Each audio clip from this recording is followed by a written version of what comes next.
Hey, welcome back. Hey guys. Hey. Welcome back. Thanks.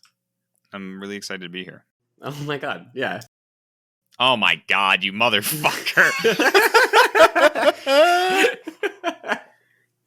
I have been deceived with evil trickery yet again. Hello and welcome back. We're the Tough Cut Podcast, and I'm Matthew. I'm Alex. I'm Jake, but I took a bite of candy because Halloween weekend, baby. Halloween. We are at our most powerful. At least I am. I think God, I I am. love this time of year. This and like Flag Day, I feel like, Yeah, you do masked up. That's what they call it. I masked up. Full mask. No more half mask. I'm not surrendering. Not today. And this is episode 83, part 2 Wow. of our childhood fears bracket. Coming at you in today's episode, we've got War of the Worlds. We got him that time. We got him. Versus Coraline, and Killer Klowns from Outer Space versus Scooby-Doo Zombie Island, which again, audience, if you remember back to our Scooby-Doo bracket, basically 1 year ago, I said Zombie Island was too scary for most of you, so That is true. proceed with caution. Yeah, That it's is a true. scary movie. Mm-hmm. With that said, what else do we say at the top? Oh yeah, you should. Spoiler warning. We'll be spoiling all the movies that he mentioned, and yeah, I guess Matthew already spoiled that it's too scary. So sorry if you guys thought this wasn't going to be a scary episode, but it's pretty scary. So Oh, yeah, I guess I could explain the bracket. These are movies that scared us as children, and maybe also scare us now. Anyway, shall we jump into it? Alex, do you want to go ahead and introduce Coraline? Yeah.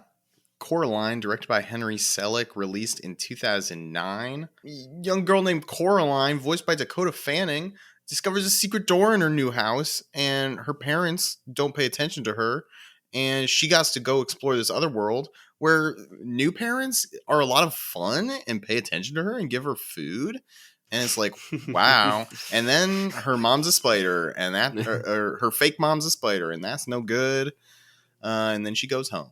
a lot of nuance there in that plot. summary. Yeah, that really super gets at everything important, I bet. So this was one of the only movies when I was picking my stuff that I really thought of as, this was a movie that definitely scared me as a kid. Mostly because it was so scary that I never saw it. I didn't see this movie until college. Wait, The first time I watched this movie was when the three of us watched it together in that animation class. Holy shit. huh? Yeah. That's crazy. Yet Yeah, isn't again, that we wild? carry the tough cut tradition of pitching a movie we've never seen before. No, until later on. I've seen it now. It's yeah. I think It's He a didn't great see it as movie. a child. He was you didn't No, see I it as a did not. child. Yeah, it's technically, but no, I mean it's still a scary film. And It was just enough. scary enough. I had no interest in seeing it. My mom was like, this movie's going to scare you. We're not going to go see it. And it was just never talked about. honestly kind of lame of your mom. My parents were like, look, you guys don't like scary movies. I'm not going to take you to go watch movies that seem scary. Damn, And so I just never watched scary movies growing up. Mama Alex, Matthew didn't mean it. Okay, I know. Matthew did not mean that. I shit. do not think they're lame. They're lovely people. Yeah, Oh, they just thank did you. something really lame, So Yeah, exactly. One lame action against a whole lifetime of cool. Yeah, I don't know. Yeah. So- But yeah, what Jake, what you think of this movie? I got two things to say. One, I love Coraline. So my memory of it was the book, Neil Gaiman, Yeah. obviously, real good. and I was a military kid, so we moved around a lot, and we would drive across country in this big van, our whole family. And oftentimes, even when I was a little kid, I didn't sleep either, famously, and it would just be me and my dad during the late nights, awake, and he'd be driving, obviously, because I was a kid. And I'd be me in the back with my little nightlight kind of clip on the book, so I could get it shown on it. I remember those. Yeah. And that book, I scared myself really, really bad reading that book in the middle of the night, in the middle of nowhere too, because I think it was between the drive from Kansas to California, because I remember I saw Coraline the movie on the military base I lived in California. And it spooked me. And then seeing the movie, actually like realized all of a sudden I was still a kid when I saw the movie, but I had a moment where I was transported back into being even a younger kid in that very very specific, in the middle of nowhere, in a car, it's dark, no one's saying a word, and I'm reading scary things. And I, with the buttons, with the spider imagery, obviously for me, and like it's the right amount of creepy. But my second thing that I have to say, and I know I'm taking some time, but this is basically a shout out for Henry Selick, and go see Wendell in the Wild. That's on Netflix now.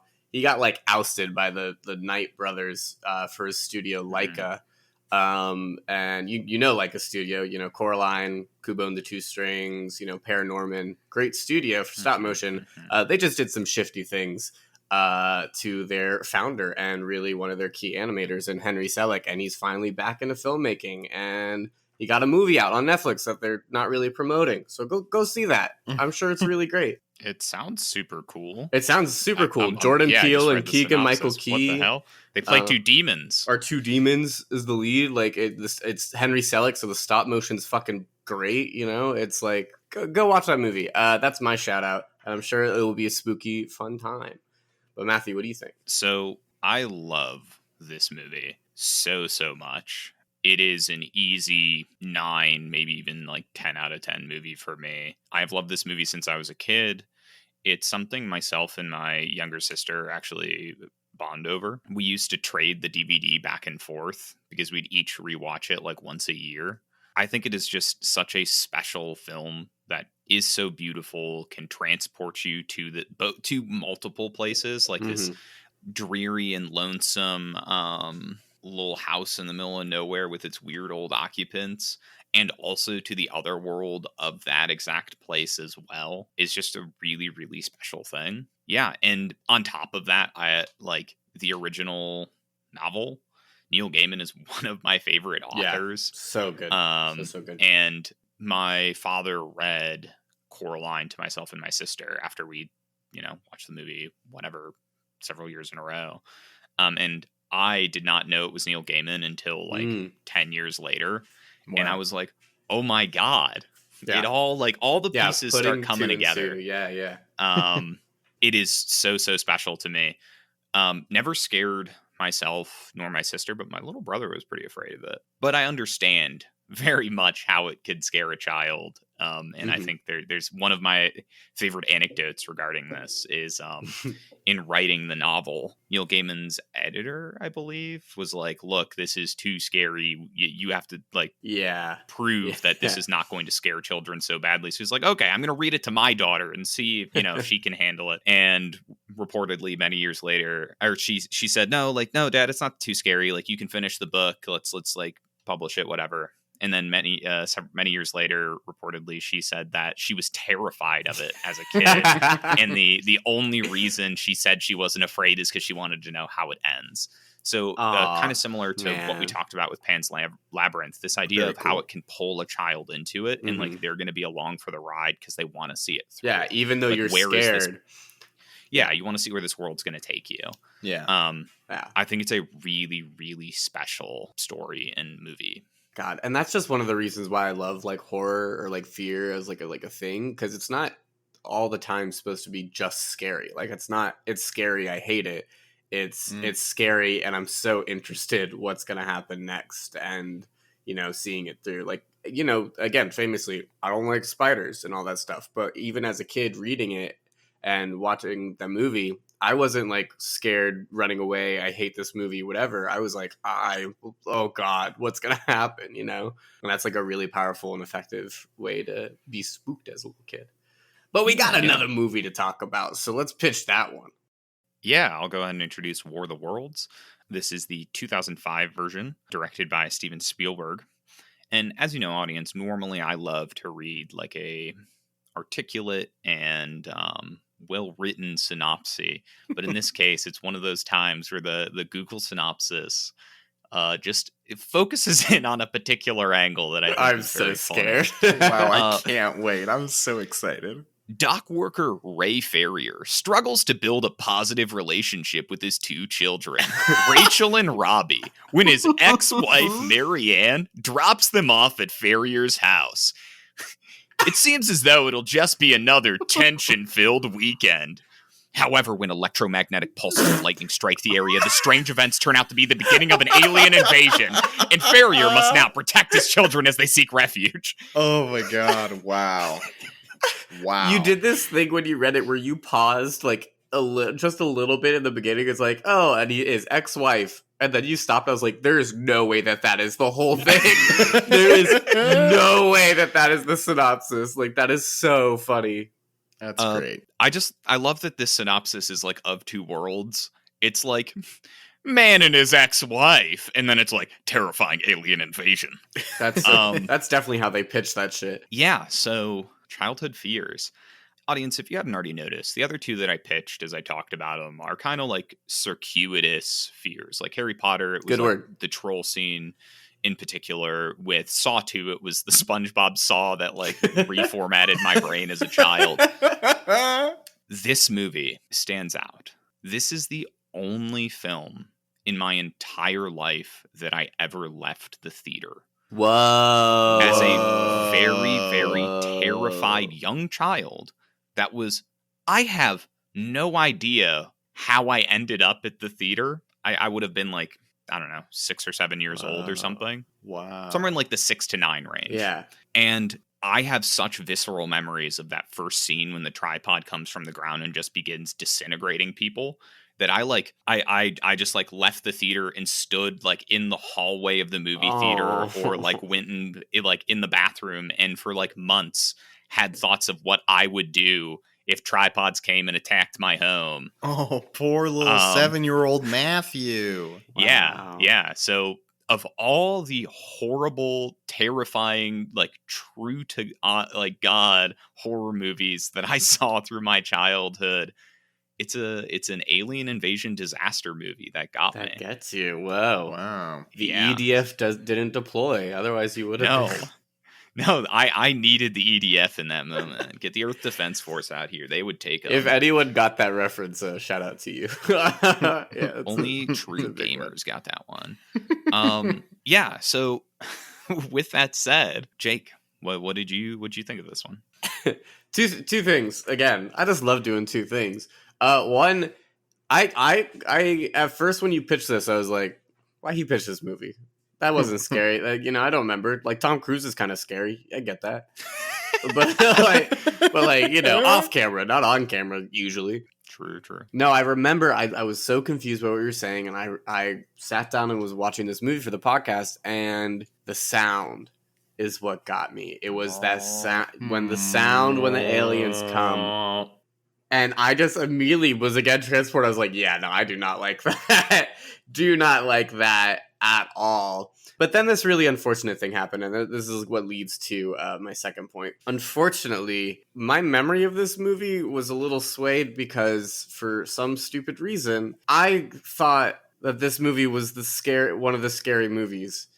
Because they did a parody of this.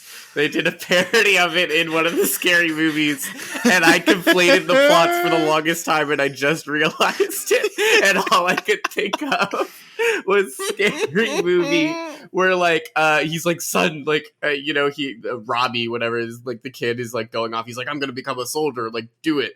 And there's a scene in the Scary Movie where he goes and does that, but like he's like, all right, you're gonna go do it, son, and immediately keeps getting bodied, like a missile hits him, and then an alien smacks him in the face, and I'm just sitting there like, why wasn't that happening? And then the world. And I just was like, oh, that's really unfortunate that this like really serious alien invasion movie in my head is melded to brain mush to a scary movie. Yep. So sorry about that. No, that's fine. That's very funny. What about you, Alex? What's any unfortunate associations? Not really. For me, the scariest part in this movie is the people, right? Like, I think the alien moments are intense, but to me, they were never scary. Like, I guess, okay, I should say this was the first time I ever saw this movie. So, like, I didn't have the crippling fear of like, oh my god, what if this is real and aliens are actually here and they're actually going to invade and kill us? Mhm. Which, like, of course, could be real. I believe in aliens. If by the time you're reading this brave. podcast, we have alien, or if you're listening to this podcast, and if we have alien overlords, sorry guys. Yeah, that's wrong. my bad. That's on us. That's on me. But my main thing. Did you guys, when you first watched this movie, and maybe you don't remember, when Tom Cruise and Dakota Fanning run right after Robbie runs off to war and they like go live in that guy's basement, did anyone else think that guy was going to try and eat them?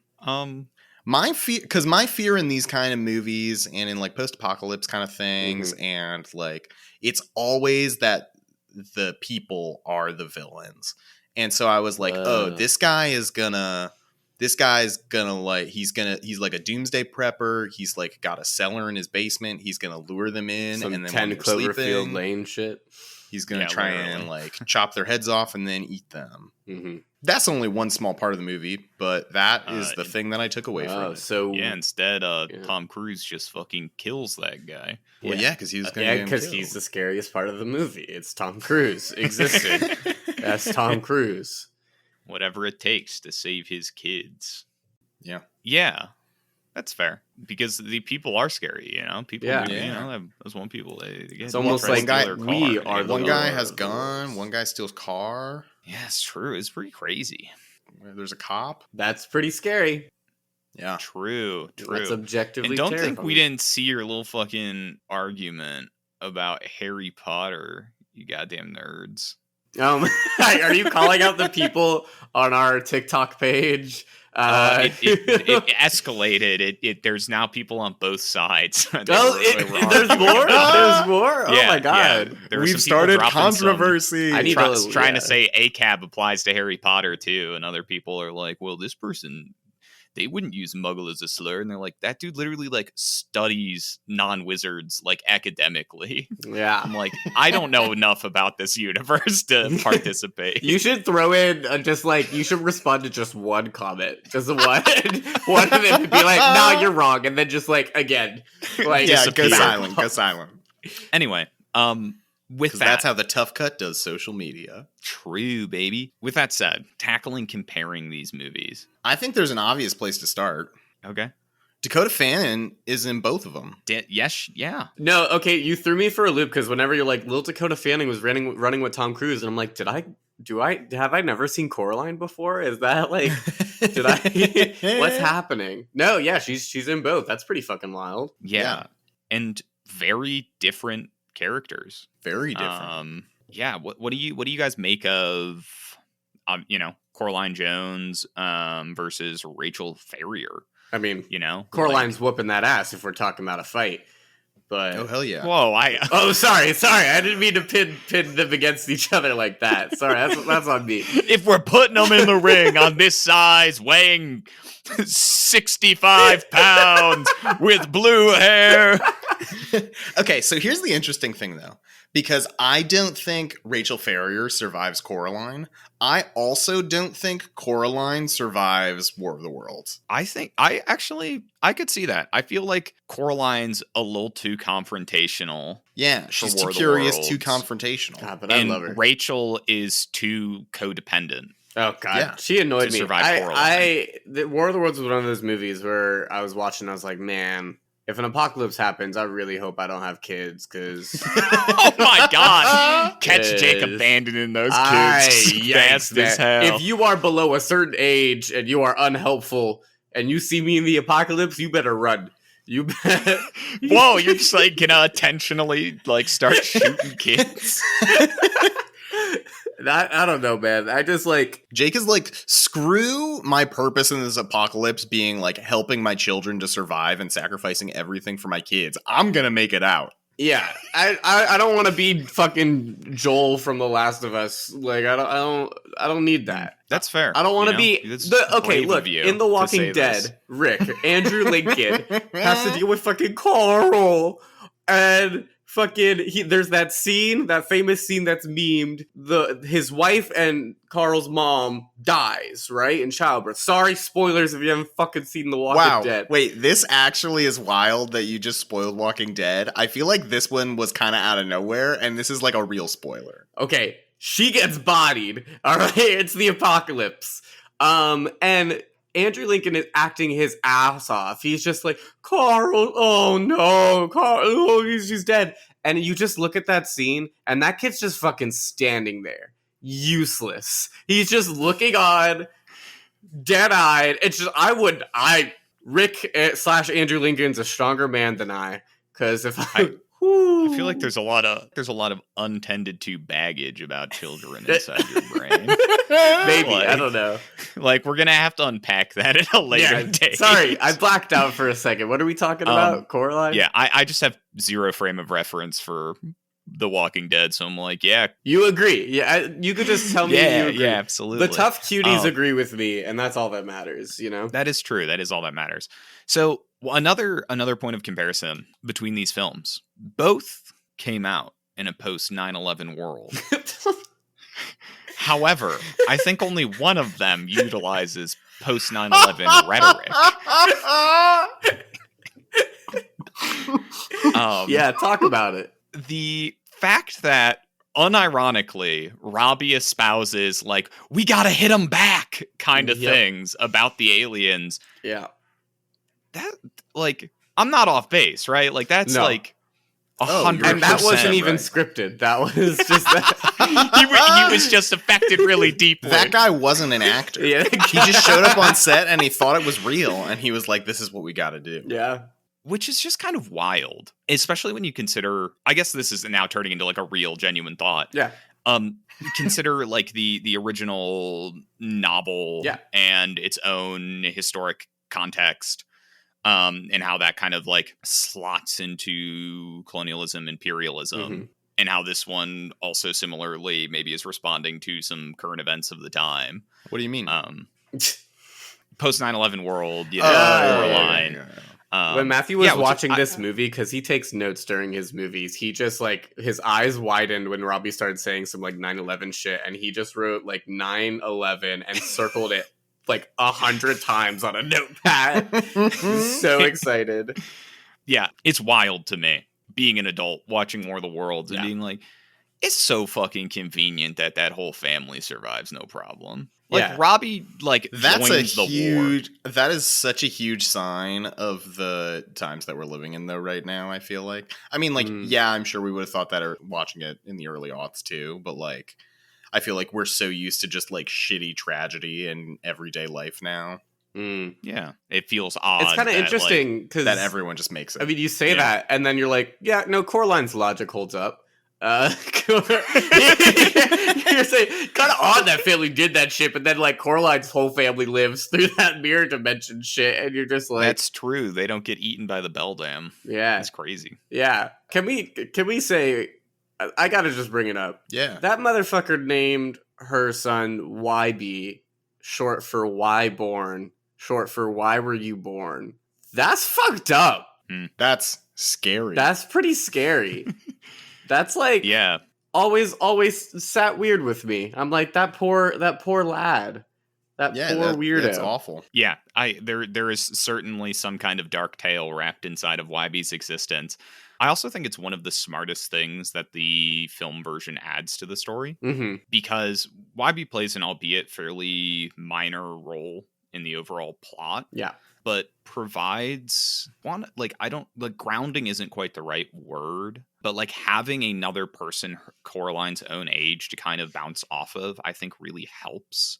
Yeah, definitely. Well, because there's something like, special about her being isolated as a kid and, whatever dumb adults and stuff, but also having like a kid her age there. That's also like, yeah, like you said, part of it, because she also has the whole thing where she misses her friend. She just moved and all that. Yeah. And having someone who is a peer and then thinking she knows what she wants out of friendship and all that stuff. And then, the fucking other YB being sewed shut and all that, can't talk. Like, it's also like super effectively scary. Like, that's a scary thing to she realized the whole time that her wishes probably weren't like what she wanted, but like seeing like a person like be directly affected, not just like her and her like her own like selfish whatever or inner turmoil, but literally a human being be like that's a peer that's her age. Like that's it's a really scary. nice way to display it, that like sometimes the things you wish for, you know, may have complications beyond your understanding. Yeah, I feel like similarly, go ahead, Alex.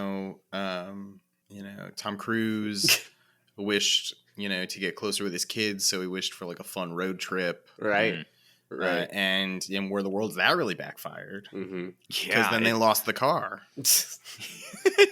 And honestly, that moment you lose your car, bad times. Yeah. In the apocalypse. Yeah. So, okay, we're talking about childhood fears real quick. Like, this has to be the last thing because we got to vote here soon. Like, we're getting there. We're getting there. As a child watching these movies, how you feeling? What's like? You are a little child, but also kids around you. What do you think is the more effective scare? What do you think is the more like? So here's where I come into it. Same as last week. I'm also thinking about, okay, well, was this movie targeted at children? Who was this movie made for? War of the Worlds is definitely a more mature like for movie. Scientologists, yeah.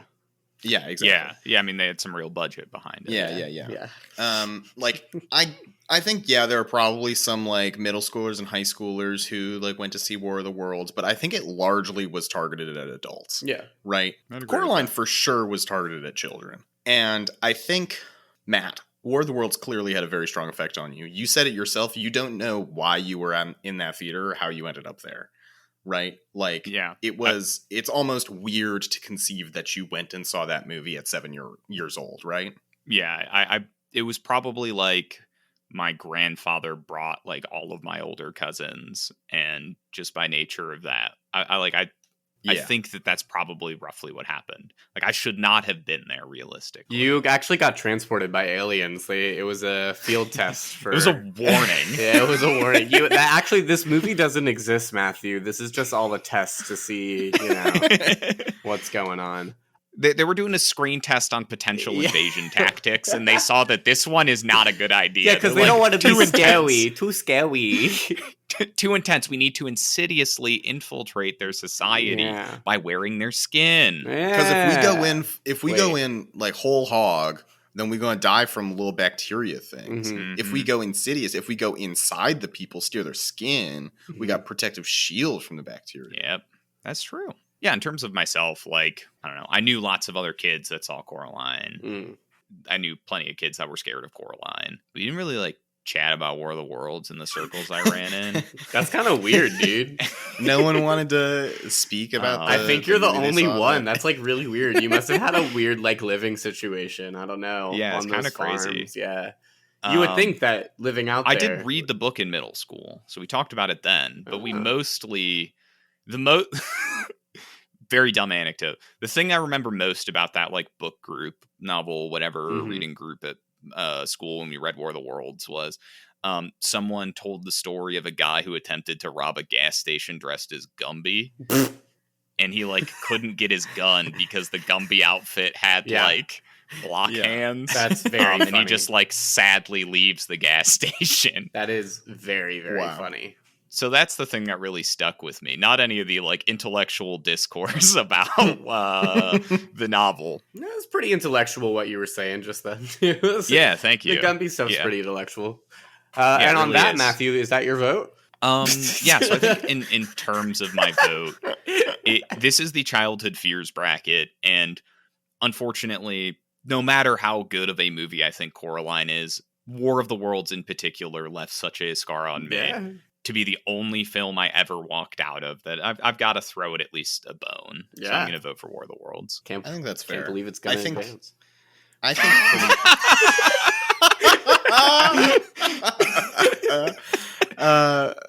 for me, I'm voting for Coraline. I think War of the Worlds is scary, but I think as a child, I don't know that the like alien stuff would have scared me as much, and I think the social stuff would have gone over my head. Your parents wouldn't let you fucking see Coraline, but you're thinking maybe they would have brought me to War of the fucking They would have been They like, wouldn't he have. wouldn't understand the Oh, nuance okay, of okay. human They wouldn't condition. have. But Some of us just grow up to study philosophy, Right. Alex. yeah, and others of us are communications majors. Don't try to get my vote. No, I actually think that was something that I was going to bring up in my vote. I am going to vote for Coraline mostly because I have that strong connection to being scared in the being scared in the car with the story, and then having it be adapted so like well and also effective, and also bring me back is like really really cool. But yeah, I also think as a kid, and I did see War of the Worlds when it came out, like as a wee lad. Yeah, I don't think I would have been as scared for the reasons the movie wants me to be scared. Because I was a little boy. So I guess Coraline's moving on, baby. Yeah. Wow. With that, Coraline advances. We've got one more matchup in today's episode. I'm so excited for this. Yes. Jake, would you like to go ahead and introduce Killer Clowns from Outer Space? Yeah. It's going to go off the dome here. Killer Clowns from Outer Space, baby. 1988 film, directed by Steven Chiodo.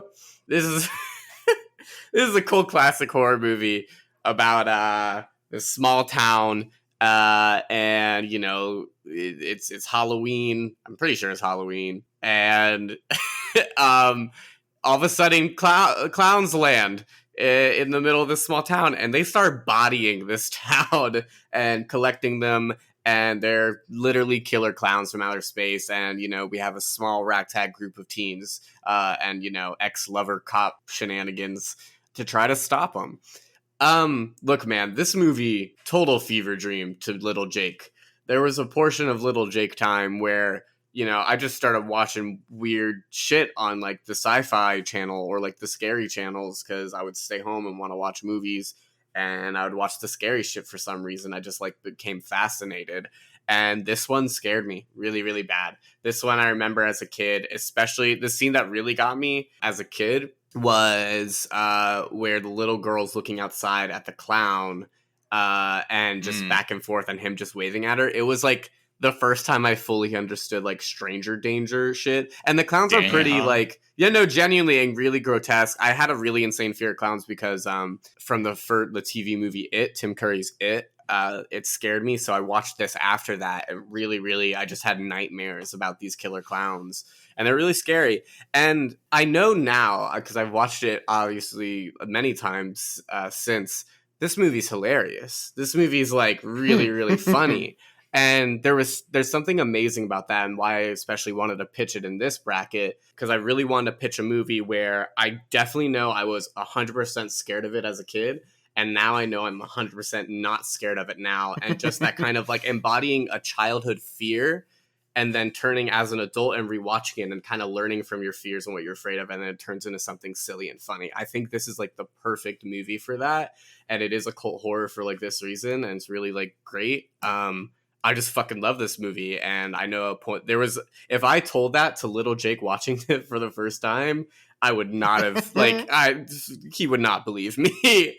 Little did you know, Jake, when you watched this growing up, it was actually because some stranger walked up to you and was like, "This is my favorite movie now." Right. Yeah, so I just fucking love this movie. Alex, actually, you know what, Matthew, you go first, because I think you might have seen it before, and I don't think Alex seen this before, and I want to save what he thinks about it for the last one. So Matthew, please. Yeah, so this is, as you correctly guessed, not my first time seeing this movie. I think it's so much fun. It's so dumb in basically all the right ways. Like it is still, I think, technically a horror comedy. Mm-hmm. I think it leans more to the comedy side than the horror side for the most part, because even like the kills are over the top and goofy. The like asshole terrible cop is another movie, ACAB. Yeah. It's just like so funny to be like, the whole town's conspiring against me. It's just like such a good bit. Like everything about this, it's so much fun, and it was a lot of fun to revisit. I think when I was a little bit older, and like I feel like really try and tackle a few more of the jokes that like maybe had gone over my head at age like 13 when I saw it for the first time. Yeah, I had a lot of fun. And quite topical, Jake, actually, that you pitched this, because if I'm not mistaken, a couple months ago, they announced there's going to be a Killer Clowns from Outer Space game. Yeah, insane and What? really, really, really fun. Like you get to, it seems like a really, really cool time. It's been in development it's an hell for asymmetric a while. multiplayer game. Yeah. Yeah, it's coming out next year, though. Yeah. That's wild. You God. play as the clowns or as people and try not to get killed by clowns. I want to be the baby clown so bad. Put your dukes up. Put them up. Oh, God. That's Anyway, wild. Alex. Yeah. I have a weird relationship with. Okay. So I'd never seen this movie before. What? I have seen it now. I really bounce off of the like style that this movie was made in. In like the same way that I very much bounced off of Can of Worms. Like I just fair. like this kind of like cheesy like 80s kind of like scary movie, the like over the top like something about this style just like super doesn't do it for me. In a lot of the same way that like, and you guys are totally going to disagree with me on this and might consider kicking me off the podcast. Oh, can't wait. In the same way that a lot of the Goosebumps TV show episodes I bounce off of. So we're currently looking for I a know. new host. It's a. I know. You want to call I Ash know. up, actually? Yeah. He seems to really Like, like Goosebumps. Yeah, let's call it Ash Up. Can we do actually And a Christopher Plummer and just it's- re-edit the episodes? It's easier. It's easier with Goosebumps because they're so short. Yo, what the fuck? It's Halloween, my guy. Stop it. You're kicking up while we're down. Yeah, I mean, like I had an okay time watching it, you know, but it's just not my vibe. That's fair. I'll say It's not fair. loved the scene where the clown rolls up on those bikers Yeah, dude. and then he knocks the guy's head off. Yeah. That Good rocked. Like this movie has good moments. It's just the like acting in It's it, just the all of it, it's so style, yeah. cheesy in a way that I absolutely hate. Oh, that's a shame. But this movie would have terrified me as a child. Yeah, dude. I think the thing that I don't know, and kind of a question that I want to get into, is I don't know who this movie is made for. because it reminded me so much of Goosebumps and like that kind of stuff. I was like, oh yeah, this was a movie that was probably made for kids. And then I'm watching it and the guy says shit. And the guy's head Talking gets about knocked off. having Like sex. they talk about having sex. This and, like, was, I mean, I don't know. I can get into it if you want. I know we Teens. have another movie on the other side of the bracket. Yeah, we can jump in and introduce that really quickly, and then Yeah, we I can can do it circle quick. back to that thought. Yeah, If you I'll want. circle Sure. back. I know what I. Yeah, Alex, if you want to go ahead and introduce Scooby-Doo Zombie Island. Scooby-Doo Zombie Island, released in 1998, a whole decade later, and boy, did it make all the difference. Directed by Kazumi Fukushima, Jim Stentrum, and Hiroshi Aoyama. This is the first of the Stentrum movies. We talked a lot about the Stentrum movies during our Scooby-Doo bracket because Gotta they love are 'em. just so good. Gotta love 'em.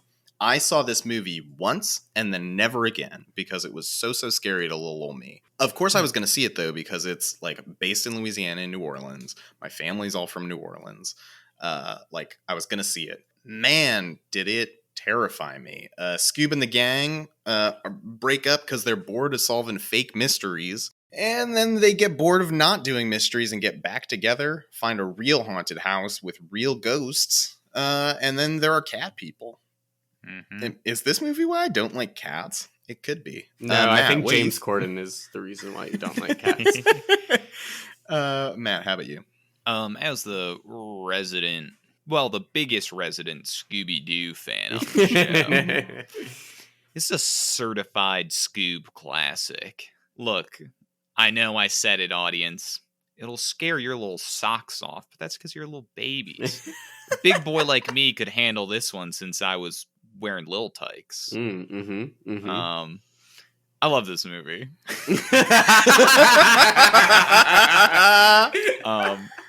It's so much. It's so fun. We get to see some of our favorites from guest animation from Mook Animation again that did Anime Tim Curry in love Witch's it. Ghost. Love it. We love it. It's just really fun. Like Sinstrom just knows how to make a fucking Scooby-Doo movie, you know? Yeah. And this is just a really good one. Yeah, it's really simple as that. Jake? Yeah, I mean, look, Tough Guy Boys love our Scooby-Doo and put little spooky vibes, like extra spooky vibes of Scooby-Doo. It's all spooky vibes, but like, love it. I mean, I think it's a great movie. But one thing, I don't think I wasn't scared of this as a kid. And like, you know, Scooby-Doo never like put fear into my heart. It made me happy to watch like macabre stuff. Like it was more palatable. Like I was like, oh, this shit's fun as hell. Like I'm not scared at all. That's Scoober Doober. So that's kind of like it fits. And I totally like, look, I love Alex to death. Totally could see him being scared of this as a kid, you know. His palette with fear is very different from Matthew and I's. And even though I adore this movie a lot, childhood fears, I don't know. And we could talk about it.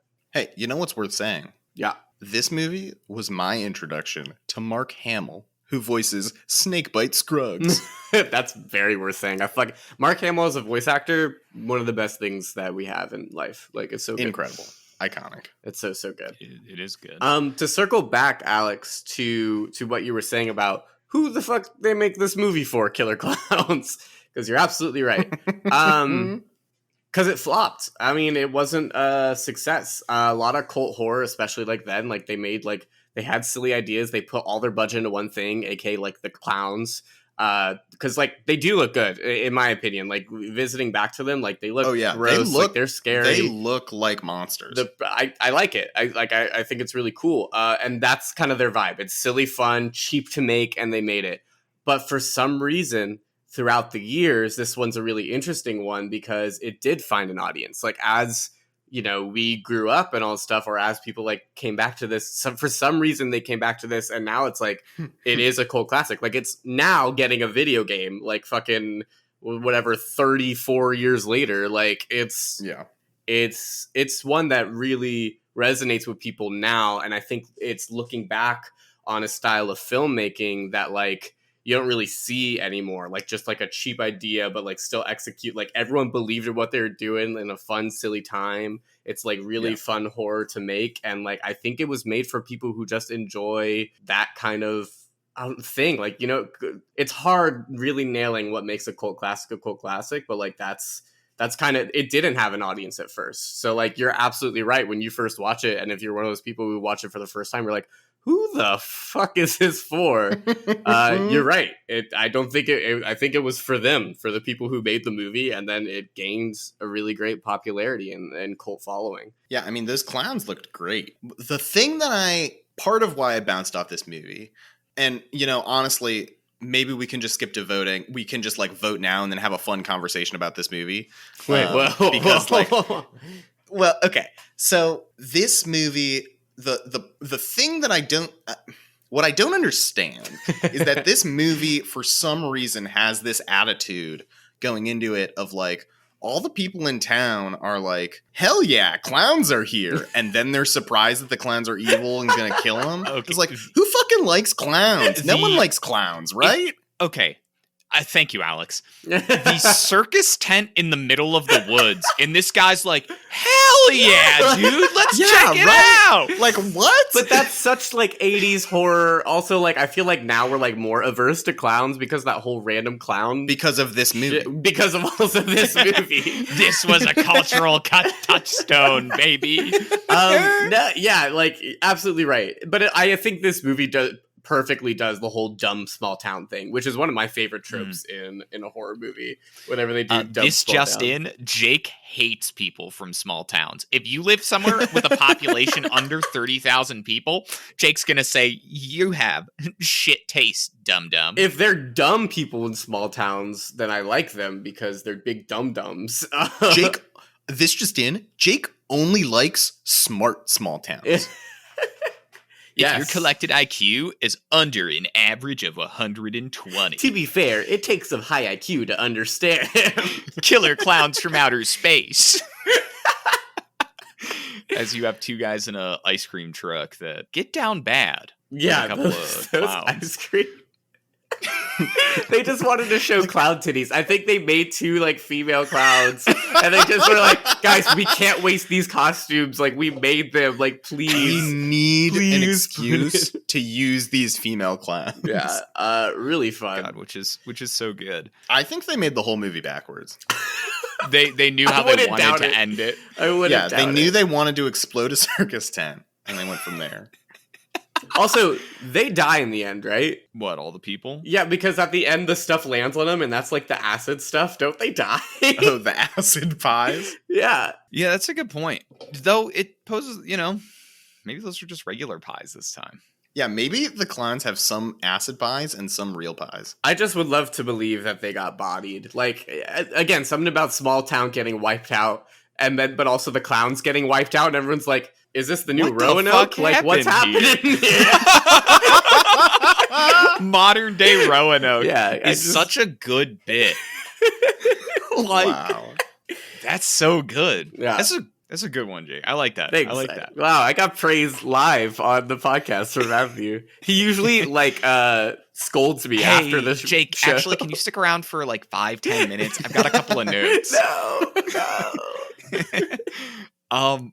God, that's so funny. Yeah, but I totally agree with you, Alex. It's crazy. Like, the people in this movie are like, as Jake is hitting on, like the epitome of the like dumb horror movie character trope. And I think that is part of what leads me to this movie being more to that side of comedy, is they want to like play up some of those elements for some goofy moments and some good laughs, And I think we get a pretty good number of those through the runtime of this movie. Yeah, we're also pushing time rapidly. So That's why I was kind of saying, like, I'm down to vote, and then we just use what time we have left to talk about this movie. Okay, but I at least before you do this, I feel like you're thinking, you're counting the chickens before they hatch, sort of. Jake, I am 100% know what movie I am voting for. I'm down to keep talking about these right now, but like, I think it'd be more fun to just vote and then continue to talk about them. Alex, that would be an affront to the format. Challenge the format 83 episodes in. Come on, my man. They call it jazz for a reason. Hey, we call doing it jazz. That was you like jazz? That was a New Orleans reference, because Scooby-Doo Zombie Island Takes is place partly in New Orleans. Partly in New Orleans. Yeah. There's a big catfish. Did this movie genuinely scare you as a kid, Alex? Yes, I watched it once and never again. I actually know quite a few people that were scared of specifically Zombie Island. So what was the spooky? I mean, it's just like, I think I watched this one when I was really young. Like, this came out in 88. Like, or 98. Like, I was 1. I was a baby, and my brother liked Scooby-Doo. So I probably saw this movie at the oldest, maybe when I was like 3 or 4. So like, zombies, skeletons, cat people, pirates. Like, I was scared of everything that is in this movie. I was scared of quicksand. Like, literally, this movie just like Hits all of them. It hits every box for me. So, speaking from folks that I know, I think the sticking point, at least most people that I'm aware of that are scared of this, it is truly the cat people. Because even in the other Stenstrom movies, like the Phantom Virus is trying to destroy them, but like, he's kind of goofy, Yeah. He's not that threatening. It's like, it's this real fear where even in The Witch's Ghost, like, he's trying to get the book to become a powerful warlock, but like, he was going to do bad stuff, but he hasn't been like actively killing people for like hundreds of years to like sustain himself. And like, like, there's something about like the gaunt bodies and stuff too. Like, that really freaked me out as a kid. Yeah, these, I guess those zombies are just like, I don't know, immortal fucking barely alive. Damn, dude. Shit sucks. Yeah, like there's literal evidence that these cat ladies have killed hundreds of people over the years. It's fair. And that, compare the kill count of the killer clowns against the cat ladies, it's looking pretty close. I think they'd mate, to be honest. I think they'd Ooh. really get down Killer together. Killer Killer clown cats. cat from Killer outer clown. New Orleans. This is why they tune into the show. This is why. Thank you. Premium content. This is the type of stuff you can only find for free on Apple Podcasts, Spotify, and anywhere else that you listen to podcasts. Are you confused about that silence? Actually, that joke was for our premium listeners. If you if you put $5 into an envelope and mail it to P.O. Box number, you can catch. We'll send you a cassette tape with our premium experience. You ever want the riffs of the podcast that don't make the cut? Hilarious. Low key, if Bo from Zombie Island in all his fucking beefy glory rolled up, I think he'd go toe to toe with Baby Clown. Dude. Baby Clown, like, I was rooting for Baby Clown hardcore, man. So funny. Baby Clown, pretty good. Hell yeah. But then they got, what, Clownzilla? She's crazy. Yeah, the big clown at the end, that was a little wild. He's only in it for like 20 seconds. Yeah. What's the deal with that? I want more big clowns. It's probably because they spent all their money. On the Wikipedia page, so this is me qualifying. I don't know enough to know if this is at all true. Oh my god. But according to the Wikipedia page, the most expensive prop was the popcorn gun. That doesn't surprise me. They popped a lot of popcorn in that one machine where there's just fucking like, there's no reason for it. A lot of this is like no reason, it's like in a really good way. But the popcorn just like in the ship just going bloop, bloop, bloop, bloop, bloop. Like there's a lot. It supposedly cost them $7,000 in 6 weeks to build that prop. Yeah. God, I really like, they had to be having so much fun doing this, because otherwise, why would you do this? Like, why, like, spending all that time and effort? Like, oh god. And they put quite a bit of effort in. So fun. And it is very strange that Killer Klowns, I feel like, is having that resurgence of all things in like 2018 plus, basically, because I think that's when like, I think that coincides with someone bought the rights to it around that point. And that's like when Universal made the Haunted House. Halloween Horror Nights kept bringing it back up to the zeitgeist, which Jake and I saw, and it was pretty cool. I loved that house. If you ever get a chance to do Halloween Horror Nights, anyone here, because Killer Klowns is one of their frequents. They do it often as a repeat maze. Shout out, do that one. It's very fun. Yeah, it was pretty sick. I feel like comparing these films is very difficult. Well, on the bright side, we're really, really getting there on time. So that's true. We could just could vote. We could vote. I've been saying we should vote from the beginning on this one, guys. All right, then what's your vote, Alex? No, I want to go last. Oh. I mean, I can go first. No, let him go last. Give him what he wants. Matthew, what are you voting for? You vote, Jake. Why did we do all this around? What is this shit? What the fuck? God, this fucking... We need... Fine, I'll vote. No, we need bylaws. No, Jake, I'll vote. Okay. I'm voting for Killer Klowns from Outer Space. I can't really give a reason. There's something in my gut that's telling me I would have been more scared of Killer Klowns from Outer Space if I'd watched it as a child than I would have been with Zombie Island. Because like Zombie Island scared me when I watched it when I was like 3 or 4 years old, right? Sure. If I had watched it when I was like 7, I probably would not have been nearly as scared of it. I think Killer Klowns from Outer Space would have scared me as a 7-year-old. It did for Jakers, little Jakers. And that's why, I mean, this movie literally gave me nightmares, and I also think it's just so special the way it's evolved. So I'm voting for Killer Klowns here. I want Bo Neville to cradle me in his big old brawny arms and teach me his ways to achieve that size. Oh, and I'm going to vote for Killer Klowns. He actually got lost. He got lost in the I got dream. lost in that dreamy 36 by 36 pixel image on the Scooby-Doo wiki. That's a good joke, man. That was a good joke. Yeah, I love Zombie Island. Love it. Probably It the did better not movie. Personally, I feel like, I we agree. had to talk about it. We didn't talk about it during the Scooby-Doo bracket. It had to come up eventually. I feel like this was the time to bring it in, it did. I feel like did maybe a little bit of a disservice to it. There's a lot more we could have spoke about with it. It's So I'm good. sure next time we talk Scooby-Doo, it'll come up. It'll come up. Is like, in my opinion, probably a functionally a better film, but just didn't have the scares for me either. As a kid, where Killer Klowns, in spite of being a horror comedy, I still think has enough horror to kind of take that mark. With that, I love your little next whiff episode, fats. we've got a spectacular semi-final coming at you. On one side of the bracket, we have Pan's Labyrinth versus Harry Potter and the Sorcerer's Stone. Oh, wow. And then on the other, we've I got forgot Harry Coraline Potter moved on. versus Killer Clowns from Outer Space. Another gauntlet. It's a pretty Those are stacked matchups, semifinal. I'd say. So- So that's going to be a good one. I like that. Yeah, Guys, so- I'm on Google right now, and I Googled Killer Clowns from Outer Space because I wanted to remember the characters' names. Did you know that the lead characters' names are Mike Tobacco and Debbie Stone? Yeah.